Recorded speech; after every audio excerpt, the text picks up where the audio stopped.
I am live. I'm in the last chapter of The Last Barrier, a Sufi journey by Reshad Feilds. It was published in 1976. Reshad passed away in 2016. He is in Turkey here. His teacher is Hamid.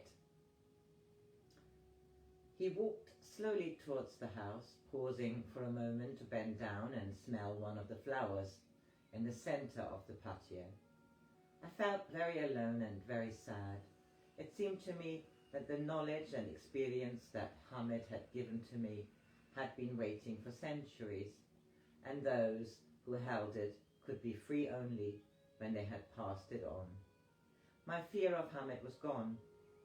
I felt only a deep yearning to understand all that he was trying to teach me.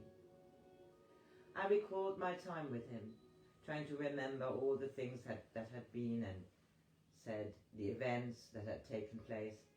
I saw the journey as a pattern, a spiral that carried one to the center and then immediately started out again towards the periphery.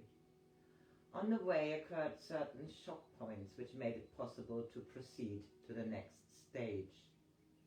When the center itself was reached, concepts no longer remained, and there was only the necessity to face outwards and to travel back again towards the place from which one had come.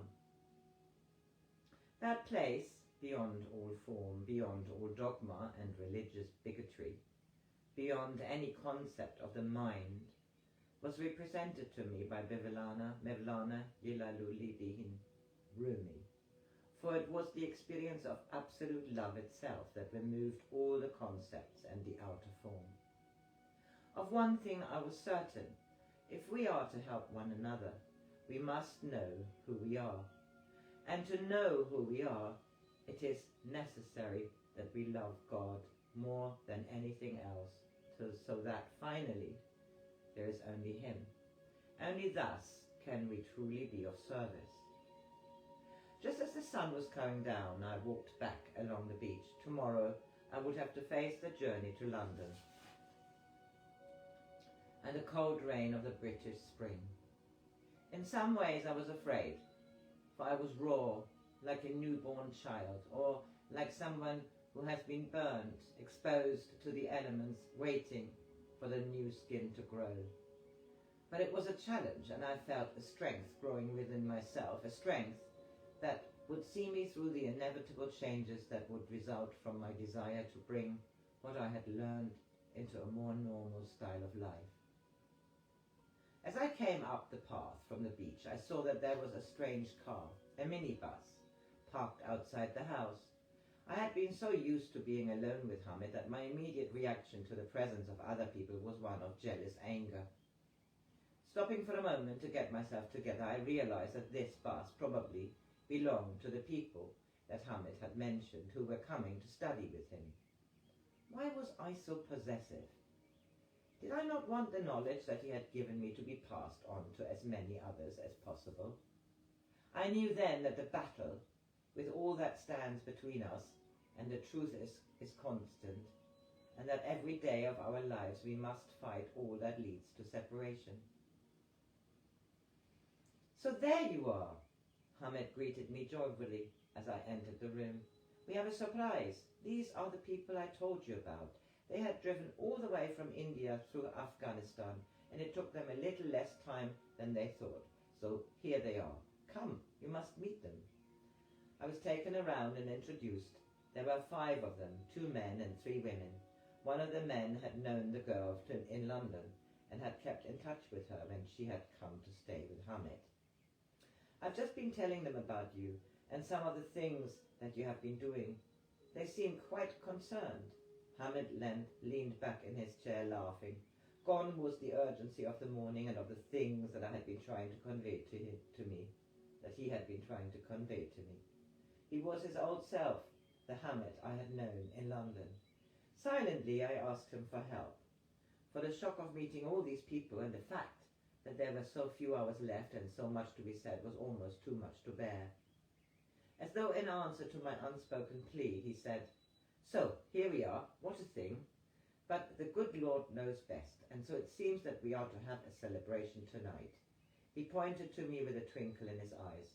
He is to go home tomorrow, and you are to start on a journey. And so it goes. One comes and goes, and another comes. And then he goes. Yet it is he, the one God, who is coming and going at the same time. Now we must make arrangements for where you are all going to sleep, and then we must get ready for dinner. I will send a message to the restaurant that now we will be 8 for dinner and not just 3. Oh, they will be so pleased. When we all met again for dinner, I heard about the adventures of their trip through India and Afghanistan, but I found it impossible to tell them of my own experiences. We had all arrived at a new beginning, but I was returning to England and they were staying in Turkey. They were so fresh and so eager, just as I had been. They felt that there was something to be learned from the dervishes or from Hamid, and although their reasons were different, I could see that their ideas of what they would find were similar to what mine had been. I found myself very quiet, almost unable to talk. I realized that these people had not yet learned to ask questions. And without a question, there can be no answer. Remembering Hamid's lesson, I tried to allow the moment to unfold in front of me, without the need to project concepts and opinions as to what that moment might be. Everything was exactly as it was, and it was just as it should be.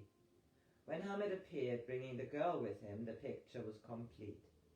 This evening she was neatly dressed. Her hair was combed, and something had changed in her eyes. The desperation was gone, and more. The blue wool was no longer tangled around her wrists, but neatly wrapped into a ball, which she carried in her left hand.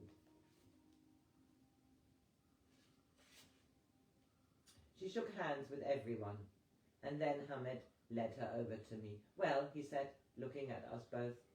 She stopped in front of me, and there was a faint smile on her lips. "Well?" he repeated. She hesitated, looking to Hamid for help, but he just stood there, holding her arm, smiling. There was complete silence in the room, and a tremendous tension held us. Slowly she moved away from Hamid and took a step towards me, so that there was almost no distance between us. Her breath was hurried, and I felt that she was about to cry out. Without taking her eyes from mine, she stretched out her hand and gave me the ball of wool. Hamid took us both in his arms. Both of us were crying with relief. Finally, he took the girl by the hand and led her over to the group that had just come. "Look after her well," he said. Then he turned, laughing. "Come," he said, "dinner is waiting." We ate well that night, fresh sardines broiled on wooden spits over a charcoal fire and octopus marinated in olive oil. There were little meatballs, spicy and hot on the tongue, stuffed aubergine and tomatoes, and rice cooked with nuts and herbs. For the main course, Hamid had ordered a huge fish that had been caught the night before. It was served to us on a platter, the skin crisp and basted with butter and fresh rosemary, and decorated with wedges of lemon and cucumber. The first fishermen were lighting the lamps of their boats for the night's work. The light caught the meshes of the net spread out on the tiny decks. Some of the men were singing as they prepared to set sail. The sky was filled with stars. "Now," Hamid said, looking at me, "you have a task to do. Tell these people about this pilgrimage you have made and something of what you have learned. Surely you know by now that life is really quite ordinary." I don't know exactly what I said to them, but I remember that I spoke of service and of the real world, the world of order, of pure light, the world that waits and longs to be manifested in this relative world, but which can only come about when we, as conscious human beings, wake to know reality. I think I talked about giving up all notions of what the path is about and all ideas of what it is we think we want. I talked about zikr and remembrance of God. I talked about Didi and how I had finally come to a Mevlana. Yet I think it was not what I said, but what I felt and what I experienced that as I spoke that moved them. The language of the heart, I said to them, is the language of love. Then, just as I was getting almost too intense, the gypsies arrived. I believe I was about to go deeply into the idea of recognition when I was interrupted by a pistol shot, followed by a lot of shouting. Into the square came a group of about 10 gypsies. One of them had a small pistol, which he was firing in the air. Others were beating tambourines, and one of them was tuning up a fiddle. The owner of the cafe ran forward. He shouted over his shoulder, beckoning to us. I sat opposite Hamid and the girl. He looked at me kindly, and I felt then the same love that I had felt in Konya. The others had cleared a space between the tables and were dancing to the music of the gypsies. So, now we dance, Hamid said. Tomorrow you will go, but before you go we will sit together. There is one more barrier that we have to cross. It is the last barrier before you can be freed into a new way of life. But now we dance. One last thing, Hamid, I said, about the business with the egg in London. What about it? He asked innocently, watching the dancing. Well, since you said that we must not get attached to phenomena, and that such things are not necessary, why did you break an egg on that man's head? He turned to me. That particular detail was not only for the benefit of the sick man, he said. That was for you as well. Remember, I know what attracts them. And that was the end. There is an epilogue, which I will read separately, because it is quite long. Today is the 20